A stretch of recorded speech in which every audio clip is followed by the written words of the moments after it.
Hi, hello friends, ಹೇಗಿದ್ದೀರಾ? ನಾನು ನಿಮ್ಮ ಮದನ್. ಫ್ರೆಂಡ್ಸ್ ಎಲ್ಲರೂ ಚೆನ್ನಾಗಿದ್ದೀರಾ ಅಂದ್ಕೊಳ್ತೇನೆ. ಮತ್ತು ಇತ್ತೀಚೆಗೆ ಸ್ವಲ್ಪ ಸಬ್ಸ್ಕ್ರೈಬ್ ಮಾಡೋದೆಲ್ಲನೂ ತುಂಬ ಕಡಿಮೆ ಆಗಿದೆ. ನನ್ನ ಚಾನಲನ್ನು ಯಾರೆಲ್ಲ ಹೊಸ್ದಾಗಿ ನೋಡ್ತಾ ಇದ್ದೀರಾ ಅವರೆಲ್ಲನೂ ಪ್ಲೀಸ್ ಸಬ್ಸ್ಕ್ರೈಬ್ ಮಾಡ್ಕೊಳ್ಳಿ.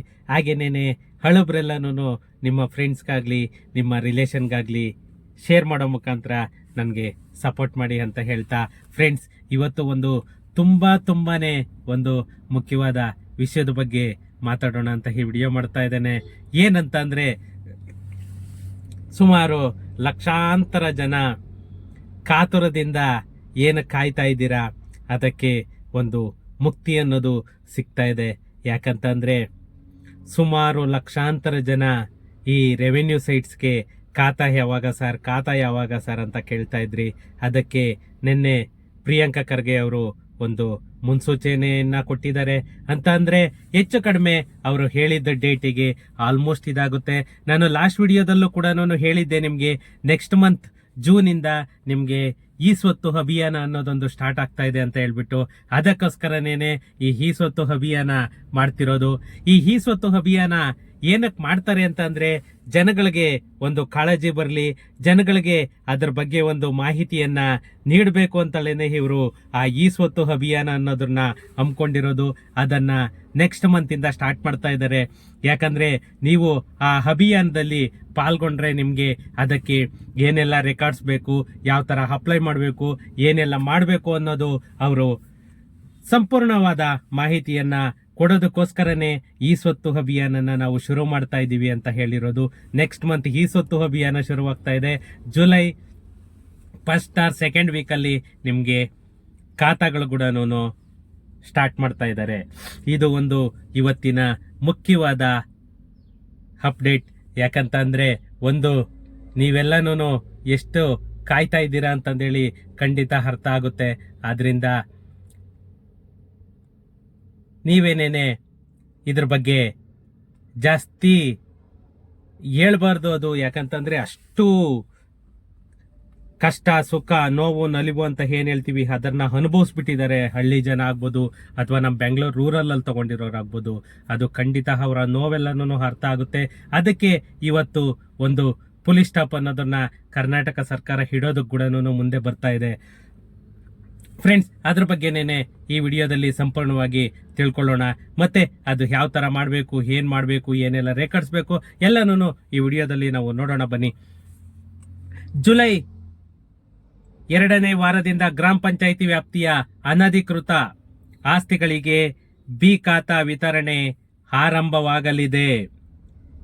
ಈ ಬಿ ಖಾತಾ ಪ್ರಕ್ರಿಯೆ ಯಾವ್ಯಾವ ತರ ಮಾಡ್ತಾರೆ, ಏನೆಲ್ಲ ಮಾಡ್ತಾರೆ ಅದ್ರ ಬಗ್ಗೆನೇನೆ ನಾವು ಈ ವಿಡಿಯೋದಲ್ಲಿ ನೋಡೋಣ.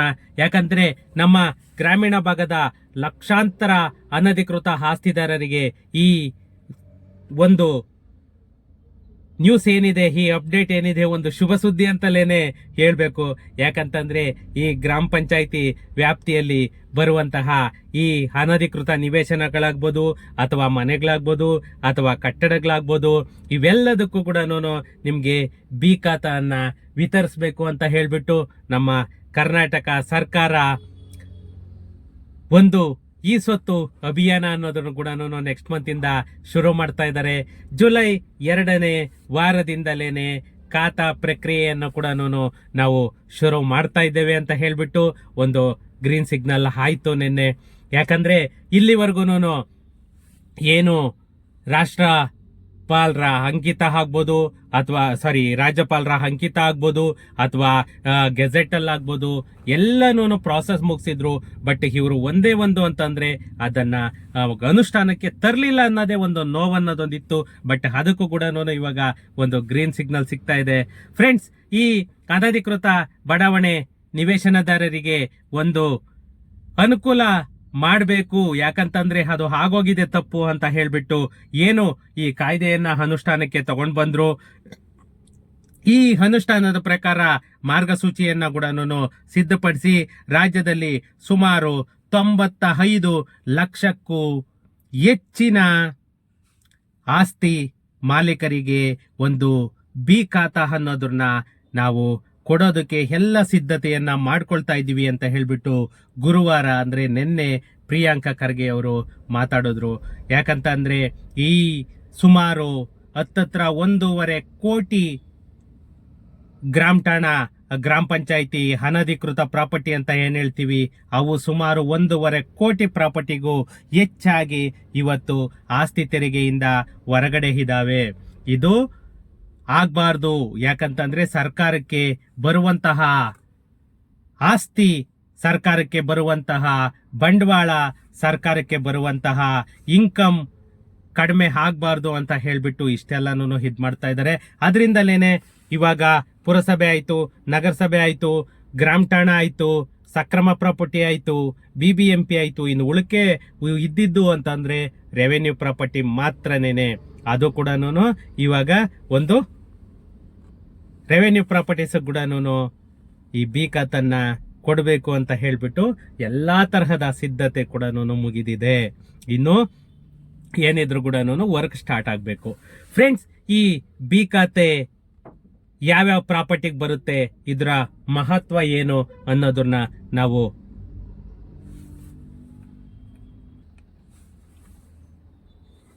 ಈ ಬಿ ಖಾತೆ ಏನೇನು ಅನುಕೂಲ ಇದೆ, ಅನಾನುಕೂಲ ಇದೆ. ಯಾಕಂತಂದ್ರೆ ತುಂಬಾ ಜನಕ್ಕೆ ನಾನು ತುಂಬಾ ವಿಡಿಯೋ ಮಾಡಿದ್ದೀನಿ, ಆದ್ರೂ ಕೂಡ ನಾನು ಕೇಳ್ತಾನೆ ಇದ್ದೀರಾ ಅದ್ರ ಬಗ್ಗೆ. ಏನೆಲ್ಲ ಅಂತಂದ್ರೆ, ನಮ್ಮ ಈ ಬಿ ಖಾತಾ ಅನ್ನೋದು ನಮ್ಮ ಗ್ರಾಮೀಣ ಪ್ರದೇಶದಲ್ಲಿ ಮನೆ ಅಥವಾ ನಿವೇಶನ ಹೊಂದಿರುವಂತಹ ಮಾಲೀಕರಿಗೆ ನೀಡಲಾಗುವ ಆಸ್ತಿಯ ಅತಿ ಮುಖ್ಯವಾದ ಒಂದು ದಾಖಲೆಯ ಪ್ರಮಾಣ ಪತ್ರ. ಅದನ್ನೇನೆ ನಾವು ಬಿ ಖಾತಾ ಅಥವಾ ಯಾವುದೇ ಖಾತಾ ಆಗ್ಲಿ, ಆ ಖಾತಾ ಬಗ್ಗೆ ನಾವು ಏನ್ ಹೇಳ್ತೀವಿ, ಅದು ಒಂದು ಈ ಆಸ್ತಿಗೆ ಸಂಬಂಧಪಟ್ಟಂತಹ ಒಂದು ಪ್ರಮುಖವಾದ ದಾಖಲೆ ಇದು ಆಗಿದೆ. ಈ ಬಿ ಖಾತೆ ಅನ್ನೋದು ಒಂದು ಗ್ರಾಮ ಪಂಚಾಯಿತಿ ದಾಖಲಾತಿಯ ಅಡಿಯಲ್ಲಿ ಬರುವಂತಹ ಒಂದು ದೃಢೀಕೃತ ದಾಖಲೆ ಅಂತಲೇನೆ ನಾವು ಹೇಳಬೇಕು. ಇದರಿಂದ ಆಸ್ತಿ ಮಾಲೀಕರಿಗೆ ಒಂದು ಆಸ್ತಿ ತೆರಿಗೆ ಪಾವತಿ ಮಾಡೋದಕ್ಕಾಗ್ಬೋದು, ಅಥವಾ ಒಂದು ಈ ಸ್ವತ್ತು ನೋಂದಣಿ ಮಾಡ್ಲಿಕ್ಕಾಗ್ಬೋದು, ಅಥವಾ ರಿಜಿಸ್ಟ್ರೇಷನ್ ಮಾಡ್ಲಿಕ್ಕಾಗ್ಬೋದು, ಅಥವಾ ಸ್ಥಳೀಯ ಸಂಸ್ಥೆಗಳಿಂದ ನೀವು ಮೂಲಭೂತ ಸೌಕರ್ಯ ತಗೊಳ್ಳೋದಕ್ಕಾಗ್ಬೋದು. ಈ ಆಸ್ತಿ ಟ್ರಾನ್ಸಾಕ್ಷನ್ಸ್ ಏನೇ ಮಾಡ್ಬೇಕಂದ್ರು, ಬ್ಯಾಂಕ್ ಲೋನ್ ಮಾಡ್ಬೇಕಂದ್ರು ಕೂಡ ಪ್ರತಿಯೊಂದಕ್ಕೂ ಕೂಡ ಈ ಬಿ ಖಾತಾ ಅನ್ನೋದು ಉಪಯೋಗ ಆಗುತ್ತೆ.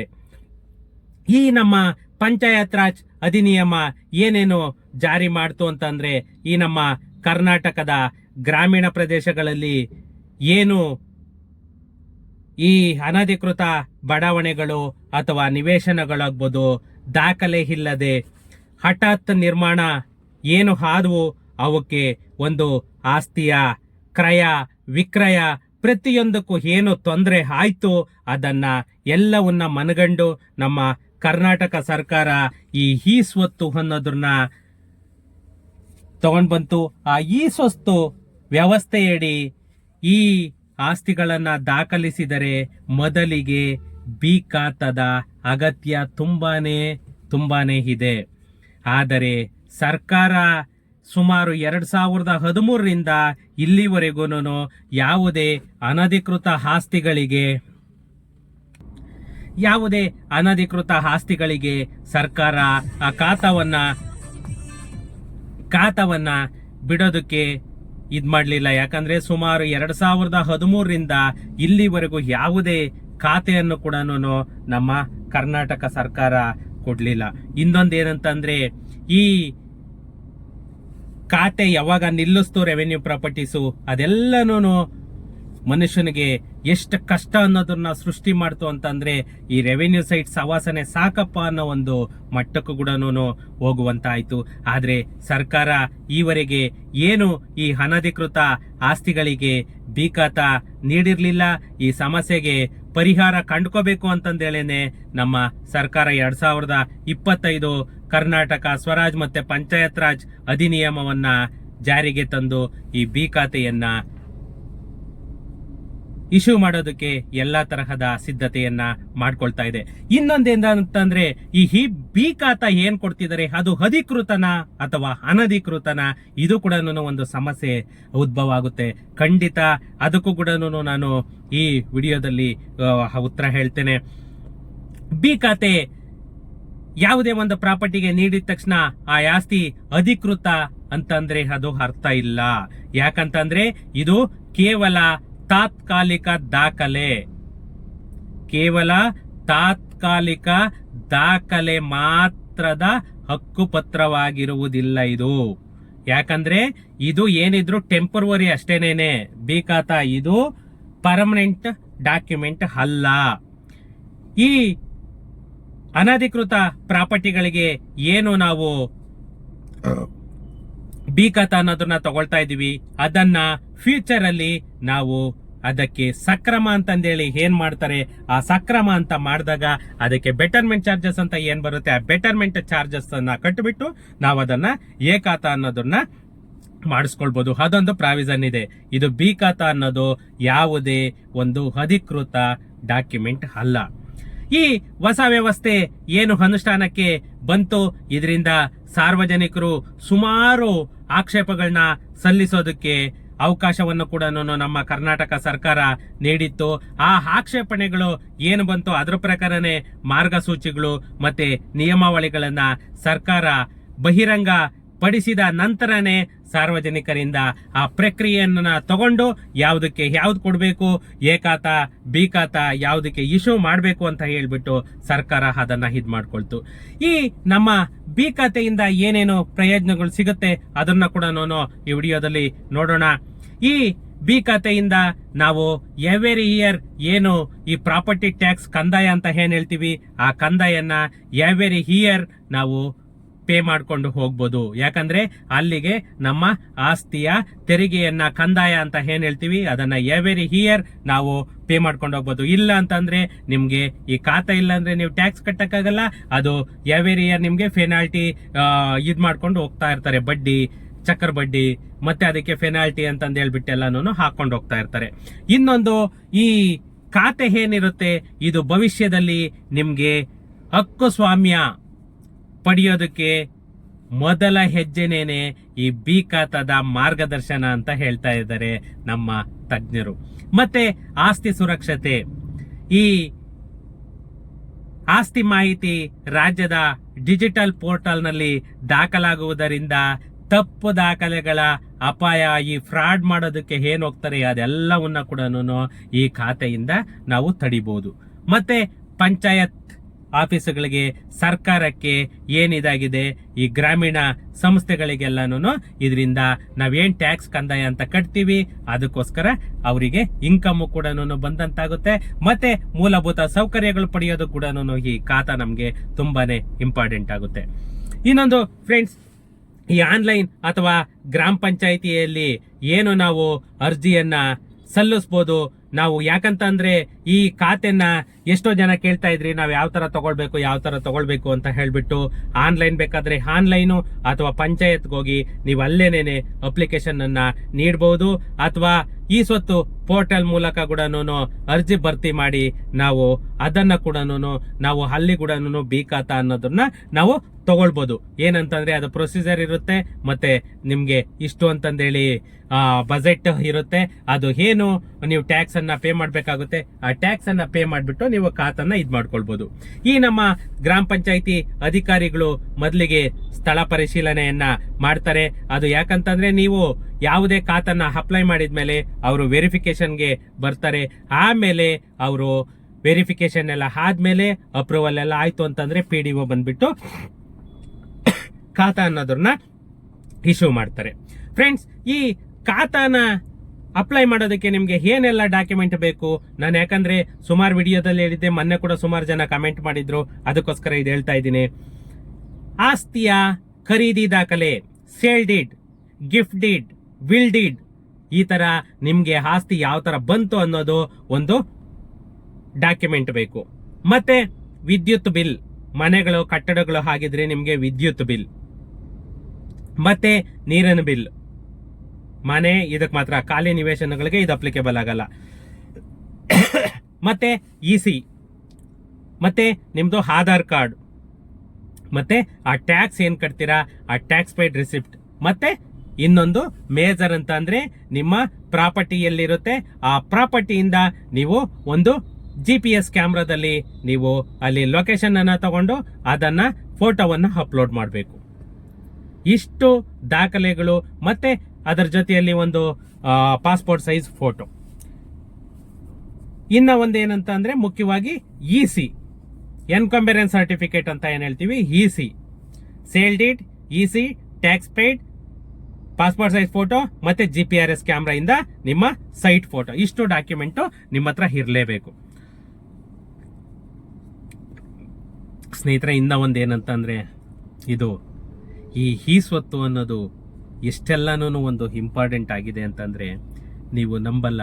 ಯಾಕಂತಂದರೆ ಈ ಸ್ವತ್ತು ಮುಂದೆ ಒಂದು ದಿನ ಯಾವ ರೇಂಜ್ಗೆ ಹೋಗುತ್ತೆ ಅಂತಂದರೆ ಅದು ನಿಜವಾಗೂ ಇಮ್ಯಾಜಿನೇಷನ್ ಇಲ್ಲ. ಇವತ್ತು ಟೆಂಪರ್ವರ್ಲಿ ರಿಸ್ಕ್ ಆಗಿರ್ಬೋದು, ನಾಳೆ ಒಂದು ದಿನ ಯಾವ ಥರ ಆಗುತ್ತೆ ಅಂತಂದರೆ ನಿಜವಾಗೂ ಇಷ್ಟು ಈಸಿ ಆಗೋಗ್ಬಿಡುತ್ತೆ, ನಮ್ಮ ಖಾತೆ ಎಲ್ಲನೂ ಅನ್ನೋ ಮಟ್ಟಕ್ಕೆ ಆಗೋಗ್ಬಿಡುತ್ತೆ.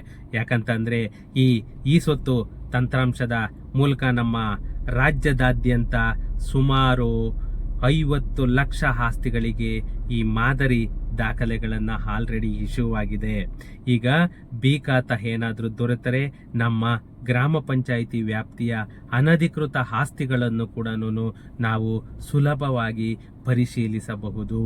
ಯಾಕಂತಂದರೆ ನಮ್ಮ ಈ ಸ್ವತ್ತು ಪೋರ್ಟಲ್ ಏನಿದೆ, ಅಲ್ಲಿ ಪಂಚತಂತ್ರ ಪೋರ್ಟಲ್ ಏನಿದೆ, ಅಲ್ಲಿ ನಮ್ಮ ಯಾವುದೇ ಒಂದು ಪ್ರಾಪರ್ಟಿಯ ಪೂರ್ತಿ ಇನ್ಫಾರ್ಮೇಷನನ್ನು ನಾವು ಅಲ್ಲಿ ತಗೊಳ್ಬೋದು. ಅದೊಂದು ನಮಗೆ ತುಂಬಾ ಈ ಬಿ ಖಾತಾ, ಈ ಖಾತಾ, ಎ ಖಾತಾ ಇವೆಲ್ಲವುದರಿಂದ ಈ PID ನಂಬರ್ ಒಂದು ಹಾಕಿದ್ರೆ ನಮ್ಮ ಇಡೀ ಜಾತಕನ್ನೇ ತಗೊಳ್ಬೋದು. ಯಾಕಂತಂದರೆ ಈ ಬಿ ಖಾತಾ ಯೋಜನೆ ಏನಿದೆ ಇದು ನಮ್ಮ ಗ್ರಾಮೀಣ ಕರ್ನಾಟಕದ ಅನಧಿಕೃತ ಆಸ್ತಿ ಮಾಲೀಕರಿಗೆ ಭದ್ರತೆಯ ಮೊದಲ ಹೆಜ್ಜೆ. ಇದೊಂದು ತಾತ್ಕಾಲಿಕ ಪರಿಹಾರವಾದರೂ ಕೂಡ ಇದು ಭವಿಷ್ಯದ ನಿಖರ ಮತ್ತು ಕಾನೂನುಬದ್ಧ ಆಸ್ತಿ ರಚನೆಗೆ ದಾರಿ ಸುಗಮವಾಗಿದೆ ಅಂತ ಹೇಳಿಬಿಟ್ಟು ನಮ್ಮ ಪ್ರತಿಯೊಬ್ಬ ತಜ್ಞರು ಕೂಡ ಇದ್ರ ಬಗ್ಗೆ ಮಾತಾಡ್ತಾ ಇದ್ದಾರೆ.